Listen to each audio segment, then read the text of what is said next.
지지난주 금요일이 아니고 지지난주 금요일 밤에 심야 기도회를 하는데 보통 심야 기도에 나오는 사람들은 정해져 있습니다. 그런데 보니까 한참 기도하다 보니까 심야 기도에 못 보던 사람들이 3명이 보였습니다. 그래서 11시까지 기도회를 마친 뒤에 그들이 누군가 봤더니 우리 교회 현영이 청년과 같은 선교단체 소속의 젊은이들 2명이 와서 기도를 했습니다. 지난번에 이렇게 사역할 때 현영이 청년은 선교에 헌신되어 있었고 또 앞장서고 또 능동적으로 모임에 앞장서서 헌신적으로 열심히 이렇게 잘하는 젊은이인데 부족한 것은 기도가 좀 부족하다. 주님께서 이렇게 말씀하셨는데 또 이렇게 금요 심야에 또 기도하러 나오니까 또 얼마나 주님께서 기뻐하시는지요. 그래서 이제 마치고 다 권사님들 가길래 이제 잘 가시라고 배웅을 하는데 그 3명이 마지막까지 남아 있다가 한 청년이 목사님 기도 한번 받고 싶은데 받아도 되겠나요? 라고 물어봐요. 그래서 아니 어찌 기도를 받으려고 하느냐 했더니 문제가 있어서 고민하고 갈등하고 있다고. 그러면 같이 기도하자 하고 나서 이제 기도를 해주는 김에 다른 2 청년도 청년과 다른 청년도 같이 기도를 해주었습니다. 그리고 나서 이제 그들도 가고 심하게 다 마치고 나면 저와 부상원은 또 우리 아이들을 위해서 또 나와서 기도 조금 합심해서 기도도 하거든요. 그래서 이제 첫째 에너기를 위해서 막 기도를 하는데 제가 갑자기 잠깐만 하고 소리 질렀어요. 왜냐하면 에너기를 위해서 기도하는데 그 금요일 되기 며칠 전에 꿨던 꿈 잊어버렸었는데 그 꿈이 번뜩이 생각나는 거예요. 그 금요 기도에 며칠 전에 꿨던 꿈이 뭔가 하면 제가 꿈속에서 젊은이들이 있어요. 그 젊은이들이 모 선교단체에 소속된 청년들이에요. 꿈속에서 처음 보지만 꿈속에서 그게 아이들이구나 깨달았어요. 그래서 그 아이들을 대상으로 해서 제가 예언 기도를, 예언 사역을 해주는 꿈을 꿨었거든요. 근데 그 꿈을 꾸고 나서 그 아이들은 선교에 헌신되어 있지 이런 영성 사역이나 이런 것에 별 관심이 없는 애들인데 뭔 이런 꿈을 꿨다냐, 뭔 이런 개꿈을 꿨다냐 하고 나서 저는 무시하고 잊어버렸어요. 그들의 관심은 선교지 무슨 뭐 기도를 받고 뭐 그런 것은 별 관심이 없을 테니까. 그래서 잊어버렸어요.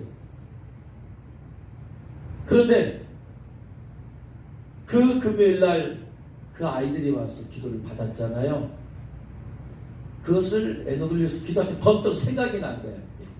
아, 주님께서 이 꿈을 꾸게 해주셨지. 맞아. 나는 그 꿈을 개꿈이라고 생각하고 기억도 않고 잊어버렸어요. 그런데 그 꿈은 개꿈이 아니라 하나님께서 예언적으로 주신 꿈이었어요. 아들아, 너는 며칠 뒤에 그 선교단체 젊은이들에게 예언 사역을 할 것이다 라고 하는 메시지가 담긴 꿈이었어요. 근데 제가 영적으로 무지해가지고 하나님께서 주신 예언적인 메시지를 개꿈이라고 무시한 것이었어요. 그러나 하나님께서는 제가 무시해도 하나님도 무시해요. 네가 나를 무시해, 내가 준 꿈을 무시해? 그럼 나도 무시하겠다 하고 하나님도 무시한 게 아니고 하나님은 그 꿈 그대로 꿈을 성취하게 하십니다. 할렐루야.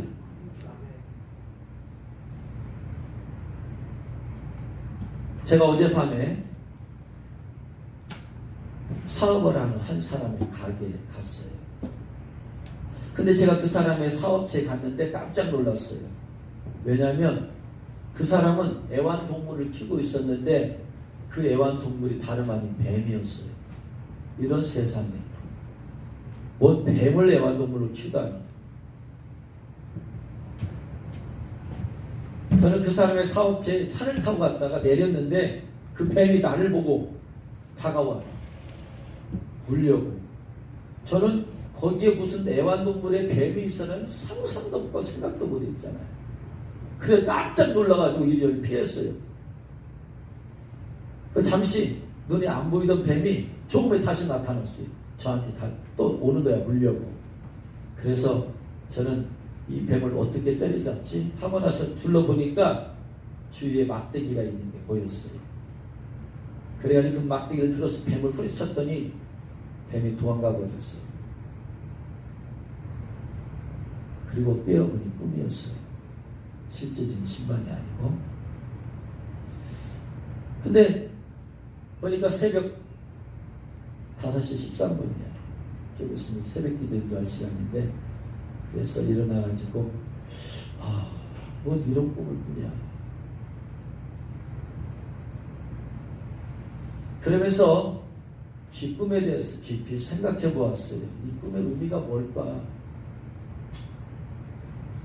어젯밤에 자기 전에 잠깐 드린 기도가 하나님 주님 편안하게 잠을 자게 해주시고 꿈과 환상과 계시의 영을 침례나 부어주셔서 꿈에서도 영적인 꿈 주님이 주신 계시의 꿈을 꾸어달라고 잠깐 기도하고 잤었는데 그러게 이 꿈속에서 보니까 예기치 못한 상황에서 깜짝 놀라서 처음에는 뱀을 피했지만 나중에는 상황을 판단하고 막대기 같은 것으로 뱀을 때려잡아서 쫓아버렸기 때문에 제게 안 좋은 꿈은 아니에요.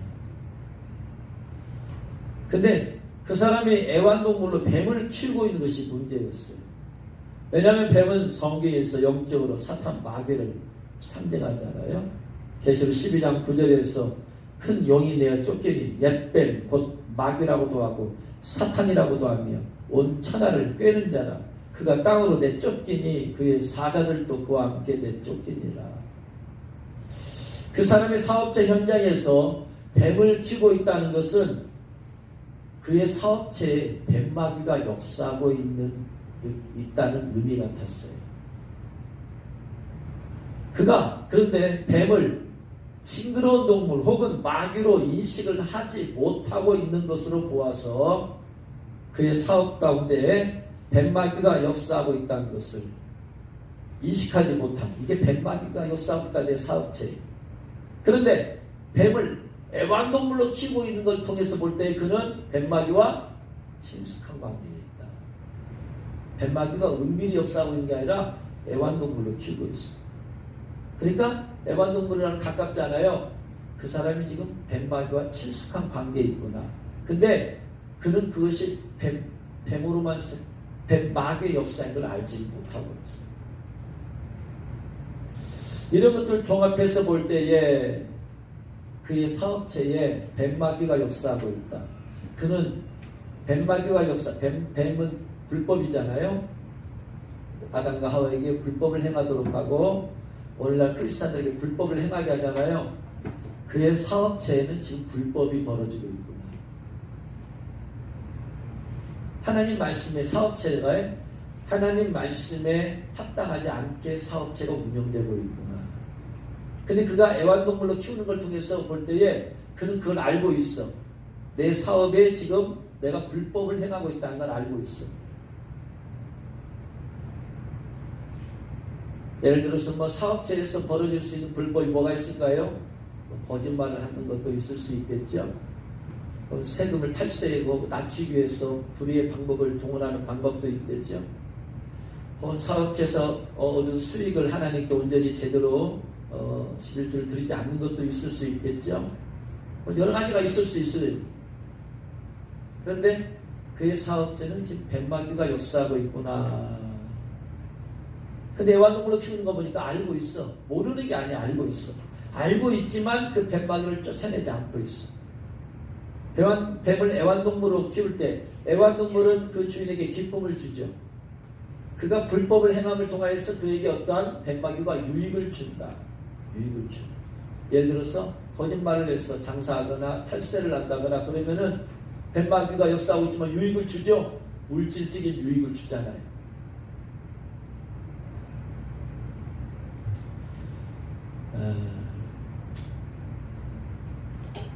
얼마 전에 작년 일이네. 고사모가 머리를 빠마를 하러 갔어요.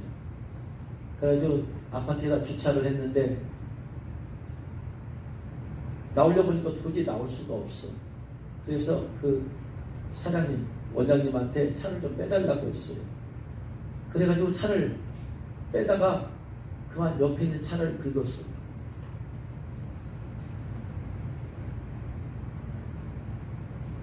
근데 뭐 그 원장님이 미안하다고 하지만 그 원장님 보고 잘못했다고 막 뭐라고 할 수가 없잖아요.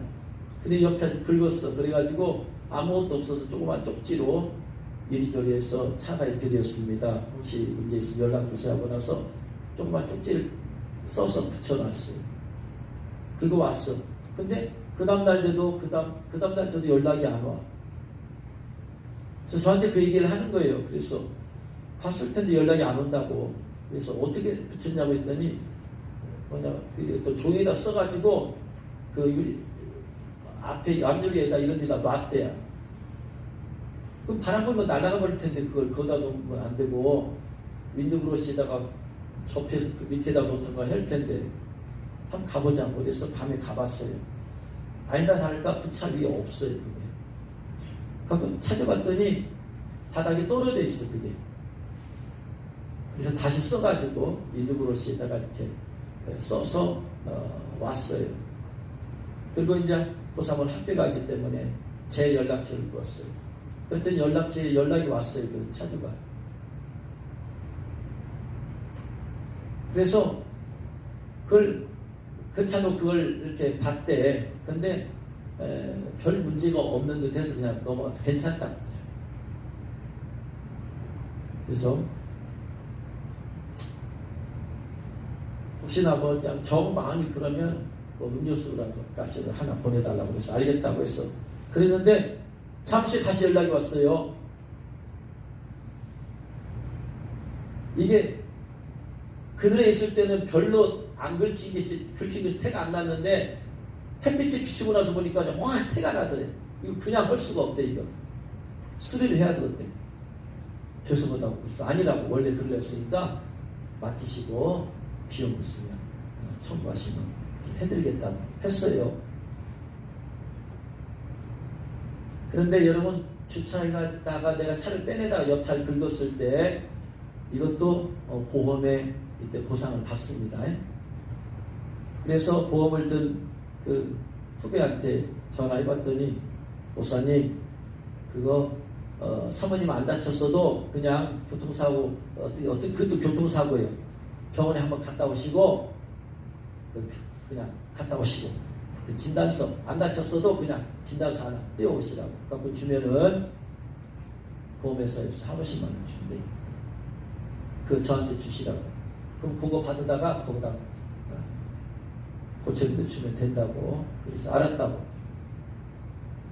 해가지고 제가 같이 가가지고 옆에 있는 다산병원에 가서 진단서 받았거든요. 그러고 나서 이제 그 돈을 이제 청구하고 하면 되는 거예요. 근데 문제가 뭐냐? 그 차를 누가 운전했냐 이 말이에요. 그분이 운전해서 차를 긁었어요. 근데 이 차는 본인이 운전 안 한 거예요. 그런데 사고는 진단서 끊을 때는 누가 운전했다고 해야 돼요? 보사무가 운전했기 때문에 보사무가 진단을 받아야 되는 거예요. 사고는 그분이 냈고 원장님이 진단서는 보사무가 받았어요. 이거 거짓이 아니에요. 거짓이. 보사무에게 걸린대 이거. 정직하게 말하면 내가 운전한 게 아니다 이 말이야. 그 원장님이 했어. 그렇기 때문에 근데 내가 운전했다고 하는 거예요. 지금 보험회사에다는. 여기도 병원에도 내가 운전했다고 진단서 받은 거예요. 걸린다. 거짓말에 걸린다. 거짓말. 그 하나 거짓말 하나 눈 감으면은 보험회사가 한 50만 원 나오고 거기다가 차 고치는 게 20몇만 원 든다니까 하면은 그냥 뭐 다친 일 하나도 없고 그러니까 돈이 남는데 거짓말을 하는 건 하나 때문에 걸려. 성 안에 들어간 자와 성 밖에 들어간 자의 기준 중에 하나가 뭐다? 거짓말을 지어 만드느냐. 이게 하나의 권리야. 거짓말 한 번만 눈 딱 감면 50만 원 풀을 수 있어. 받을 수 있어. 근데 여기에 걸려, 여기. 그래서 여기에 걸린다. 안 했습니다. 그냥 생돈 그냥 내 돈을 물어주는 게 낫겠다. 수료주는 게 낫겠다. 그래서 어떻게 해요? 사모 간다는데 목사는 거짓말 그냥 한 번만 더 딱딱 말하라. 목사는 어떻게 그러겠어요? 그래가지고 결국 그거 못 써먹었어요. 하나님 말씀으로 살려고 할 때 우리 때로는 이 거짓말 하나 안 하려고 하는 것 때문에 손해를 볼 때가 있어요. 거짓말 하면은 그냥 손해 안 봐. 아무도 몰라. 그런데 하나님은 알고 계십니다. 그래서 우리가 생활 가운데 정말 그리스도의 신부로 살기 위해서는 이런 부분에 부딪혀.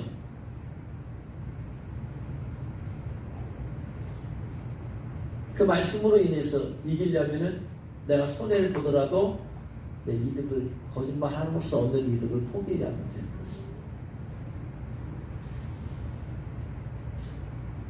사업하는 이 어제 밤에 꾸게 하신 그 꿈도 아마 사업하는 사람이 거짓말 않고 사업할 수 있을까요? 아마 굉장히 어려울 거예요.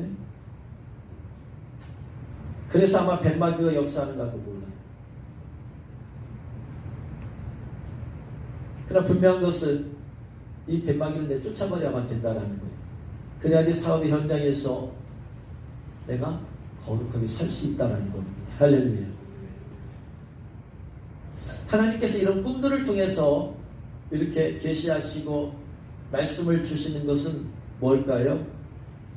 이것은 바로 요엘 선지자를 통해서 내가 말세에 여종과 남중에게 성령을 부어주리라 하신 그 예언의 말씀의 성취야, 성취.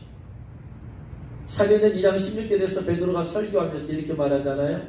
이는 곧 선지자 요엘을 통하여 말씀하신 것이니 일러스되 하나님이 말씀하시기를 말세에 내가 내 영을 모든 육체에 부어주리니 너희의 자녀들은 예언할 것이요 너희의 젊은이들은 환상을 보고 너희의 늙은이들은 꿈을 꾸리라. 성령을 부어주시면 젊은이들은 환상을 보고 어린아이들은 예언하고 늙은이들은 꿈을 꾸게 될 것이다. 그러니까 예언하고 환상을 보고 꿈을 꿨다는 얘기는 무슨 사인이에요? 무슨 표시예요? 이게 성령이 부어주셨다는. 성령이 부어주시는 것이 보여요? 안 보여요? 안 보이는데 현상이 나타나는 거예요. 예언, 꿈, 환상. 그러니까 부어진지 어쩐지 우리는 알 수 없지만 예언, 꿈, 환상이 나타났다는 얘기는 뭐냐면은 내게 성령이 부어졌다는 표시야, 표시. 표시. 내면에 부어진 것을 겉으로 표시야, 표시. 그래서 만약에 여러분들이 이러한 역사가 나타난다. 꿈과 환상과 또한 예언, 이런 것의 역사가 나타난다면, 하나님이 내게 성령을 부어주셨구나. 이거를 깨달으시길 주의 이름으로 축원합니다. 특별히 마지막 때는 이것이 주님 오심과 연관되기 때문에 대단히 중요한 거예요. 이런 계시의 은사들이. 왜냐하면 내가 늘 깨어 있도록 주님께서 계속 나를 깨우셔야 되기 때문에. 원하기는 여러분에게 그 요엘 선지자에게 주신 그 말씀에 여종과 남종에게 성령을 부어인다는 그 말씀이 여러분에게 임하기를 주의 이름으로 축원합니다. 그래서 여러분의 삶 가운데 하나님의 메시지, 계시가 임하기를, 그래서 영적으로 더욱더 뛰어 있기를 주의 이름으로 축원합니다. 오늘 말씀에서 믿는 자들에게 이런 표적이 따르리니, 믿는 자들에게 이런 표적이 따른다. 이 표적이 무슨 말이냐면, 표적이 헬라어로 세메이온이라는 거예요. 세메이온. 세메이온이란 말은 세마이노에서 왔는데, 세마이노가 신호를 보내다, 지시하다, 알리다, 보이다, 이 말이에요. 그러니까 예수님 믿는 자들에게는 이런 표시가 있다. 표시가 있어야 된다. 이 말이에요. 어떤 표시냐? 귀신을 쫓아내며 방언을 하며 뱀을 집으며 또 독을 마셔 해롭지 아니하며 병든 자에게 손을 나으리라. 믿는 자들의, 예수님 믿는 자들에게는 이런 표시가 있어야 된다 이 말이에요. 다 나타나면 좋겠지만 다 안 나타나더라도 그 중에 최소한 하나 이상은 나타내야 돼요. 예수 믿는 사람들은 이런 표시가 있다. 표시가. 예수 믿는 사람들은 겉으로 볼 때는 성경 좀 갖고 다닌다. 들고 간다. 표시야. 교회 가구나. 예수 믿는구나. 그러나 이런 건 안 들고 할 때 혹은 옷차림에 그런 것이 없을 때 영적으로 삶에서 이런 표시가 나타나야 된다. 귀신을 내쫓는 표시, 귀신을 내쫓다는 것은 예수 믿는 자라는 표시예요. 방언을 한다, 예수님 믿는 자라는 표시예요. 뱀을 짚는다, 그것의 의미는 다음에 설명을 해드리겠습니다. 이런 표시가 나타낸다. 표시. 그래서 표시야. 표시. 이게 세메ion이란 말이 무슨 말이냐면 누가복음 2장 8절에 예수님께서 태어나셨을 때에 천사가 목자들에게 나타나서 말을 해요. 누가복음 2장 8절에 그 지역의 목자들이 밤에 밖에서 자기 양떼를 지키더니 주의 사자가 곁에 서고 주의 영광이 그들을 두루 비춤에 크게 무서워하는지라. 천사가 이르되 무서워하지 말라. 보라, 내가 온 백성에게 미칠 큰 기쁨의 좋은 소식을 너에게 전하노라. 오늘 다윗의 동네에 너희를 위하여 구주가 나셨으니 곧 그리스도 주시리라. 너희가 가서 강모에 쌓여 구유에 누워있는 아기를 보리라. 자, 다윗의 동네에 구주가 나셨다. 메시아가 태어났어. 근데 그 태어난 아기가 진짜 메시아냐 아니냐를 알 수 있는 것이 뭔지 아느냐? 강모에 쌓여 구유에 누워있다. 강모에 쌓여서 구유에 누워있다. 강모, 어떤 포대기로 쌓여 있어서 구유에 누워있다. 그것을 보면은 그분이 바로 메시아인 줄 알아라. 이것이 너에게 표적이니라. 세메ion이에요. 세메이온. 그래서 예수님이 포대기에 쌓여서, 애기가 태어난 포대기에 쌓잖아요. 추우니까 포대기에 쌓아가지고 구유에 누워놨어. 이것이 바로 그분이 메시아라는 표적이다 이 말이에요. 그래서 목자들이 정말로 그런가? 가서 다윗의 동네에 가서 봤더니 정말로 예수님께서 강보에 쌓여가지고 구유에 누워있더라. 목자들이 천사들이 말한 표시가 바로 이 표시. 그거구나. 하나님께서는 말로만 하지 아니하시고 야, 다윗의 동네에 구주가 태어나셨다. 가봐라. 그렇게 말하지 아니하고 정확하게 알 수 있도록 그 아기가 메시아인지 아닌지를 정확하게 알 수 있도록 뭐라? 강보에 쌓여 구유에 누워있다. 하나님은 정확하신 분이시다. 할렐루야. 그걸 보고 그분이 메시아인지 아닌지를 알아라 이 말이에요. 이 세메ion이 히브리서, 이 구약에서 구약성 히브리어를 헬라어로 바뀐 성경이 70인역이라고 했잖아요. 그래서 세메ion이라는 단어를 구약의 어떤 히브리어를 세메ion으로 바꾸는가 봤더니 구약의 오트라는 오트를 세메ion으로 바꿔왔어. 구약의 오트, 신약의 세메ion은 같은 말이다. 같은 뜻이다 이 말이에요. 이 오트라는 말이 어디에 나오냐 하면 제가 몇 주 전에 설명을 했어요. 신명기 6장 4절 이하에 이스라엘아 들으라. 쉐마 이스라엘. 들으라 이스라엘. 우리 하나님 여호와는 오직 유일한 여호와시니 너희는 마음을 다하고 뜻을 다하고 힘을 다하여 내 하나님 여호와를 사랑하라. 오늘 내가 내게 명하는 이 말씀을 너희는 마음에 새기고 내 자녀에게 부지런히 가르치며 집에 앉아있을 때든지 길을 갈 때든지 누워있을 때든지 일어날 때든지 이 말씀을 강론할 것이며 너는 또 그것을 내 손목에 매어 기호를 삼으며 미간에 붙여 표를 삼고. 그래서 제가 이스라엘 사람들은 기도할 때 뭐를 테필라라고 하는 것을 손과 이마에 묶고 기도한다고 했어요. 테필라가 뭐냐? 성구함이다. 성구 4가지를 집어넣는, 써가지고 집어넣는 것 성구함이야. 그래서 이마에, 머리에다 묶고 팔에다 묶는 거 사진 보여주면서 말씀드렸죠. 손목에 매어 기호를 삼으면, 기호가 오트야. 오트. 손목에 매는 것은 무슨 표시다 이 말이야.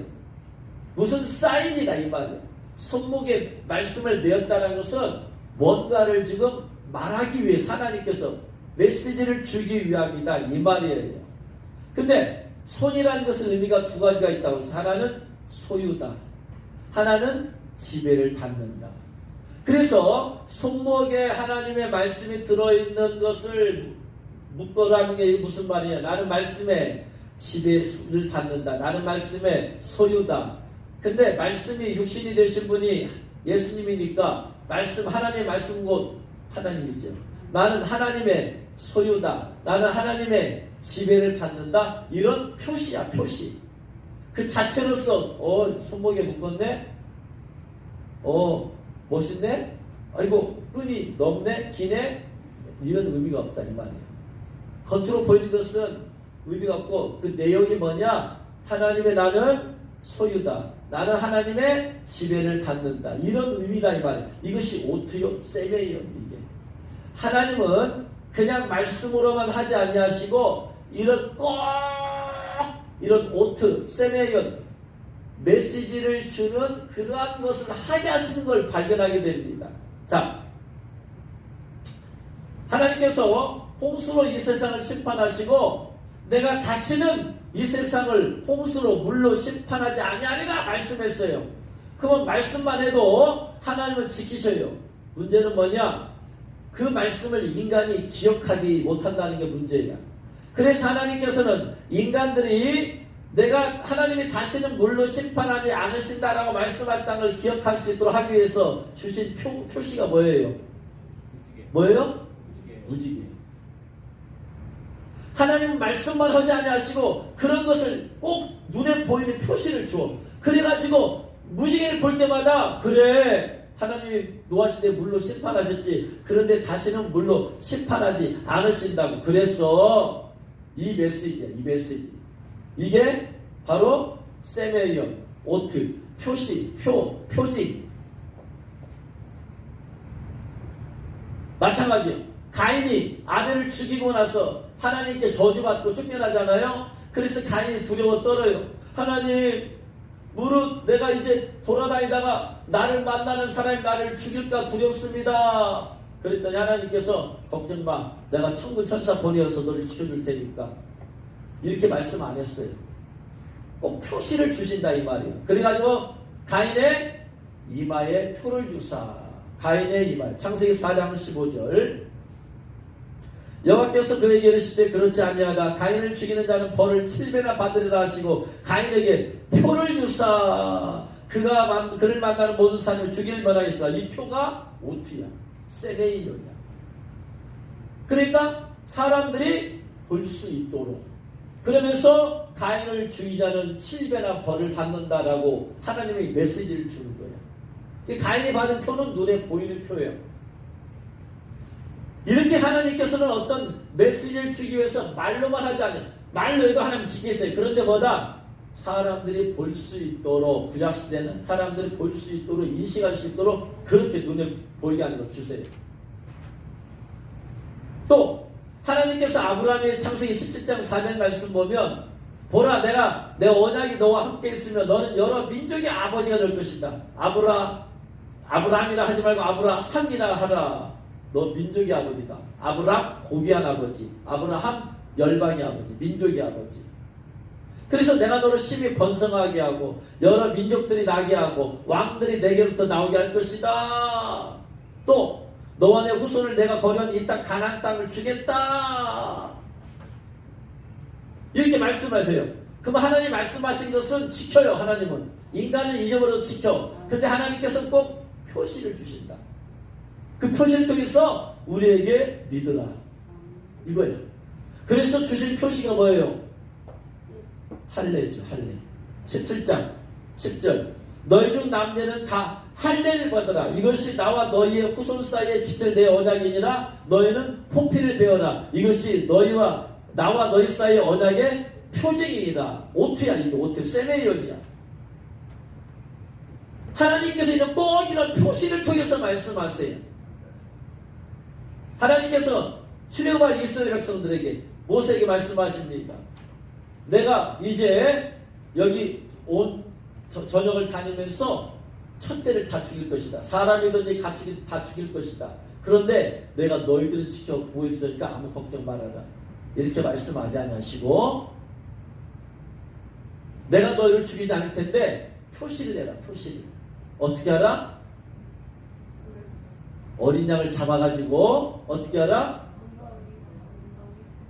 좌우 설주와 임방에 피를 발라라. 그러면 내가 이 표시를 보고 여기는 들어가지 않고 여기가 표시가 없는 데는 다 죽일 것이다. 표시. 하나님께서 지켜주시고 보호해 주시겠다는 표시. 출애굽기 12장 13절.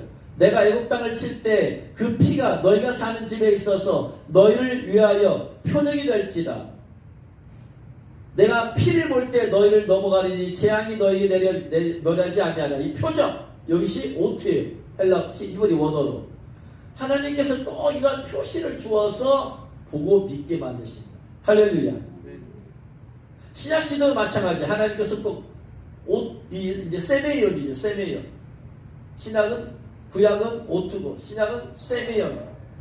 구원받은 사람에게는 뭘 주셔서 그러면 성령을 주셔가지고 구원받은 증거로서 이게 표시야. 성령이 내주는 내가 구원받았다면 구약에는 다 눈에 보이겠다면 신약은 내면에. 할렐루야. 그래서 고린도서 5장 4절 이하에 참으로 이 장막에 있는 우리가 짐진 것 같이 탄식하는 것은 벗고자 함이 아니요 우리가 던짐고자 함이니 죽을 것이 생명에 삼김 받게 하려 함이라 곧 이것을 우리에게 이루게 하시고 보증으로 성령을 우리에게 주시니 보증으로 성령을 주셨어요. 하나님 말씀하시고 나서 꼭 뭐 하신다? 보증을 하신다. 그리고 그 보증으로 성령을 주셨다. 이거예요. 마귀는 꼭 하나님이 하는 대로 저도 따랐어요. 그렇기 때문에 마귀가 자신의 나의 소유다, 나의 지배를 받는다라는 표시를 꼭 하게 해요. 그게 뭐냐면 666표예요. 계시록 13장 16절 이하에 그가 모든 자고 작은 자나 큰 자나 부자나 가난한 자나 자유인이나 종들에게 그 오른손이나 이마에 표를 받게 하고 누구든지 표를 가진 자 외에는 매매를 못하게 하니 이 표는 짐승의 이름이나 그 이름에 쓰다. 표를 받게 만들어. 맺힘을 받게 만드는 것은 뭐다? 손에 받는다. 손은 뭐의 의미다? 소유의 의미고 지배를 받는다. 그러니까 손에 받게 만든 것은 마귀가 적그리스도가 이 사람은 적그리스도 소유다. 영적으로 이 사람은 마귀의 소유다. 이 뜻이에요. 이게. 마귀의 지배를 받는다. 적그리스도의 지배를 받는다. 그러니까 단순히 이 베리칩 받는 것은 매매를만 하기 위한 것이 주 목적이긴 하지만 단순히 그것만이 아니라 적그리스도가 내 자신의 소유를 도장 찍는 거예요. 너 내 소유야 하고 나서 666표 또 베리칩을 받게 만들어. 너는 나의 지배를 받아. 그러니까 666표를 받으면 자기 의지가 사라지고 그 칩을 통해서 마귀의 지배를 계속해서 받는다 이 말이에요. 그러니까 예수님 믿는 사람이라도 소유가 바꿔져 버려요. 자, 이게 제 소유였는데 이것이 다른 사람한테 팔았어요. 그럼 이게 더 이상 내 소유가 아니야. 하나님의 백성이 예수님 구원받은 백성이 하나님의 소유였어. 근데 베리칩을 받는 순간에 누구 소유로 넘어가냐? 적그리스도의 소유, 마귀의 소유로 넘어가 버린다 이 말이에요. 그럼 그 사람이 죽으면 어디 가느냐? 그래서 지옥에 갈 수밖에 없어. 깨달으시길 주님은 축원합니다.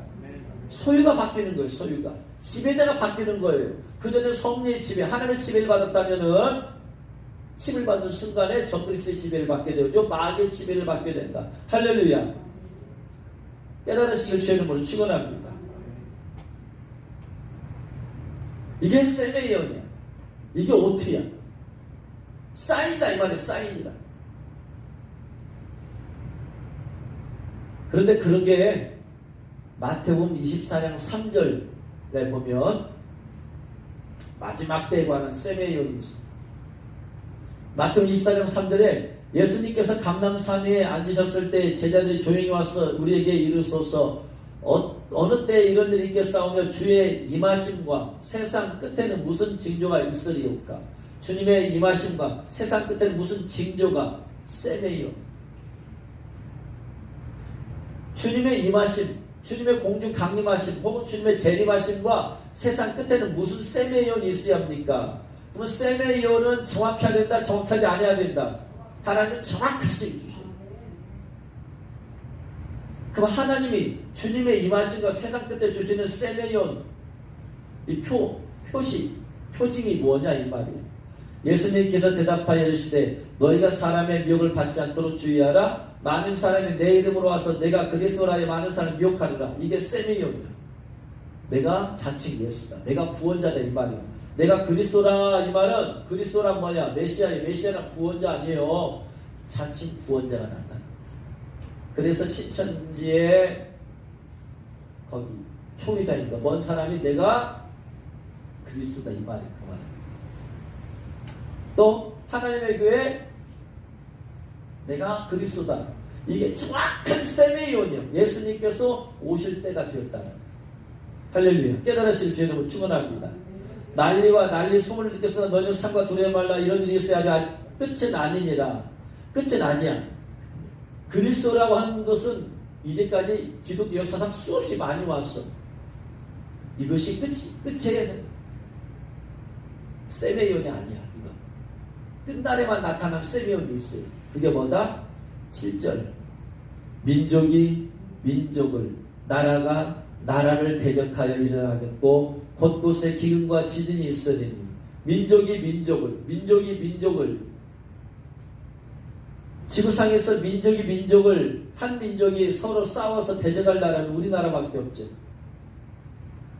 그래서 서살 목사님은 책에서 하나님께서 예수님께서 남북 전쟁이 반드시 일어날 것이라고 말씀했다고 수도 없이 말했어요.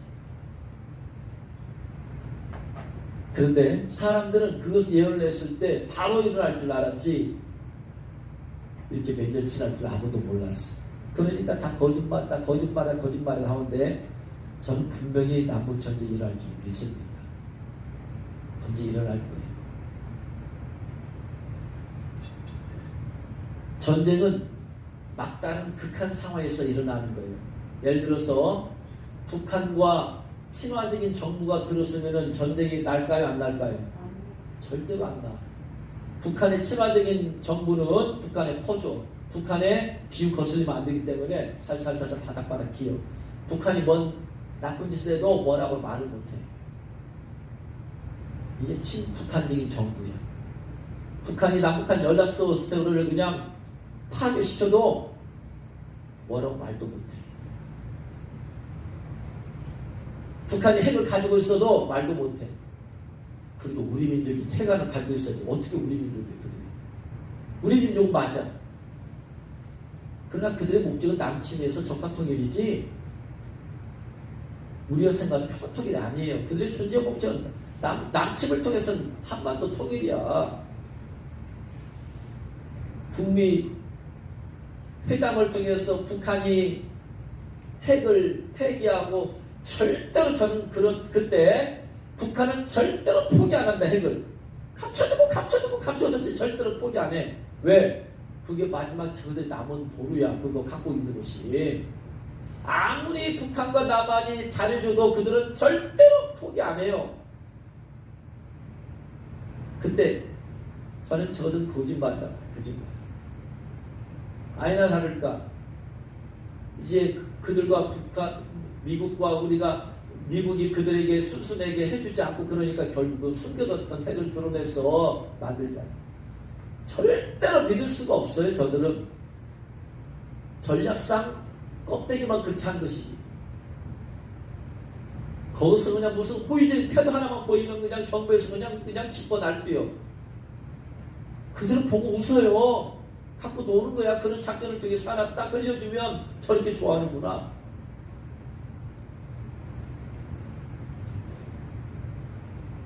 분명히 남북한 전쟁이 일어납니다. 그런데 북한에 대해서 적대적인 정부가 들어섰을 때 나타날 것이다. 제 생각입니다. 주님 말씀한 건 아니고. 그래서 친북한적인 정부가 들었을 때는 전쟁 안 일어나요. 왜? 어차피 그 북한의 노선대로 따라와서 북한이 원하는 대로 우리나라가 공산화되게 되어 있어요. 근데 뭐하러 전쟁을 해? 전쟁한다는 얘기는 막다른 골목이 다 달았으니까 그렇지. 그래서 친북한적인 정부가 아니고 친북한적이지 않은 것. 특히만 친중, 친북한 정부가 들었으면 전쟁은 안 나. 그런데 친미적인 정부가 들었으면 그러면 전쟁은 나죠. 이게 우리나라의 정치의 미래를 보는 눈이 열려져야 돼요. 지금 오랫동안 친북한, 친중적인 정부 때문에 그 정부가 들었어가지고 우리나라 안보가 그냥 저들의 그냥 폭탄을 쏴도 미사일을 쏴도 말 한마디 못하고 우리나라 안보가 지금 위기야, 위기. 그러면서 그 얘기만 하면 막 얼굴에 핏대를 세우고 막 방어를 하려고 그래, 북한을.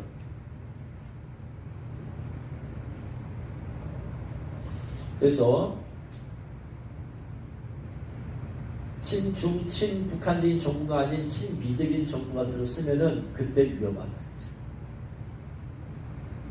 그런데 보세요. 민족이 민족을, 나라가 나라를 대적가 일어나 있고 곳곳에 기근과 지진이 있으니 이 모든 것이 재난의 시작이다 그랬어요. 재난의 시작. 재난의 시작.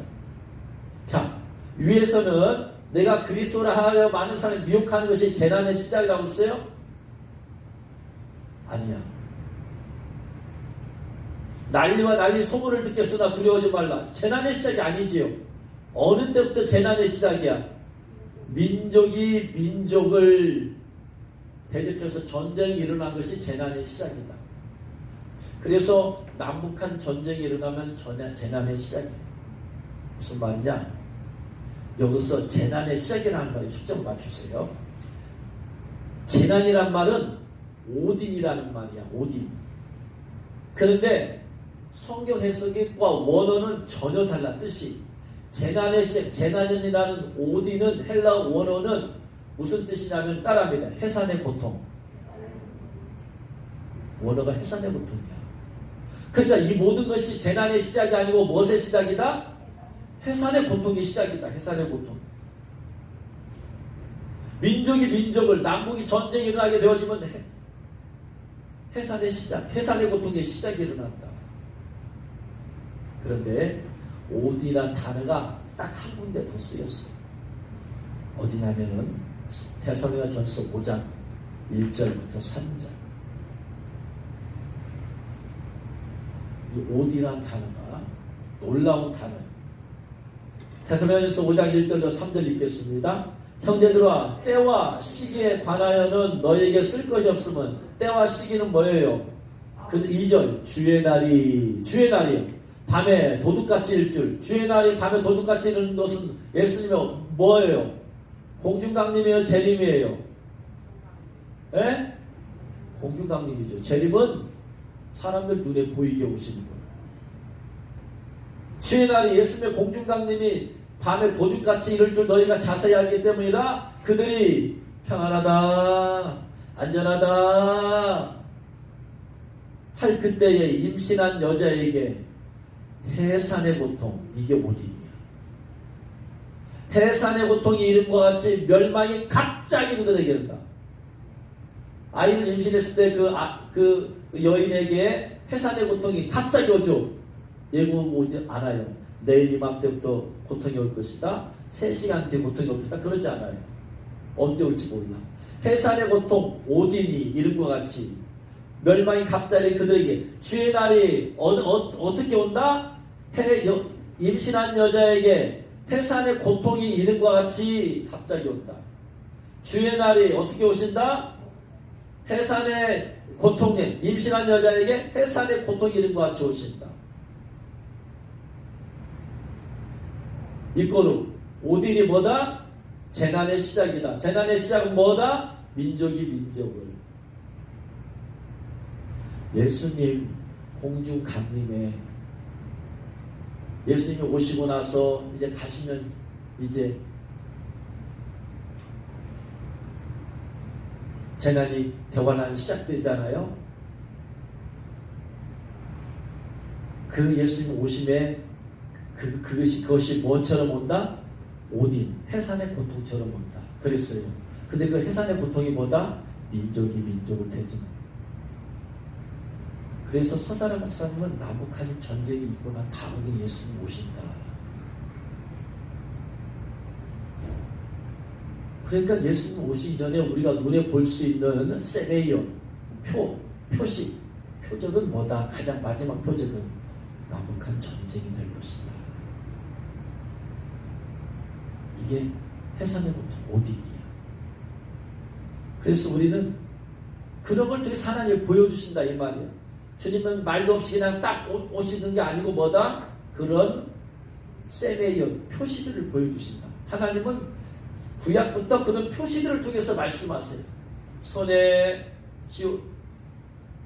테필라 성부함을 묶어가지고 표시해요. 하나님의 소유다, 하나님의 지배받는다. 할례를 통해서, 무지개를 통해서.